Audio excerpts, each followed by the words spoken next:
Le monde bouge.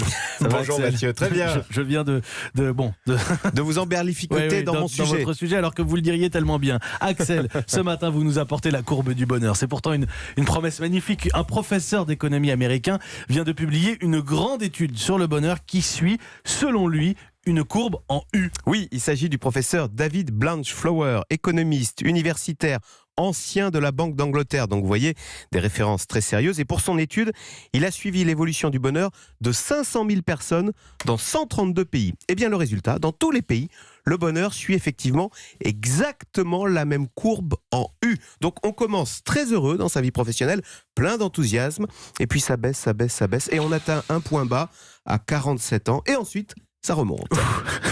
Non, mais c'est bien que ça remonte derrière. Comment est-ce qu'on explique ce point bas du bonheur à 47 ans, vers l'âge d'Anis Mbida, pas loin? C'est la crise de la quarantaine? Eh bien écoutez, oui, la fin de la quarantaine est un âge où l'on ressent un maximum de pression financière. Les enfants grandissent, ils coûtent cher, il faut payer leurs études, leurs vacances, leur mariage.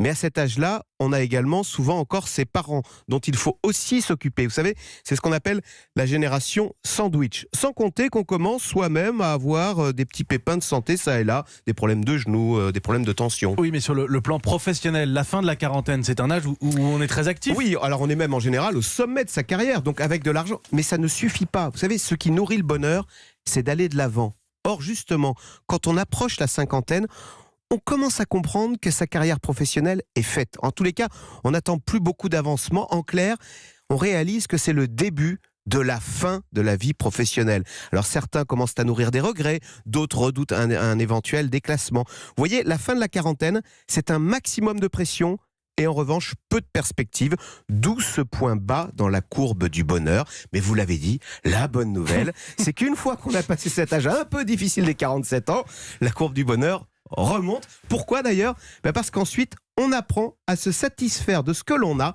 C'est le début de la sagesse.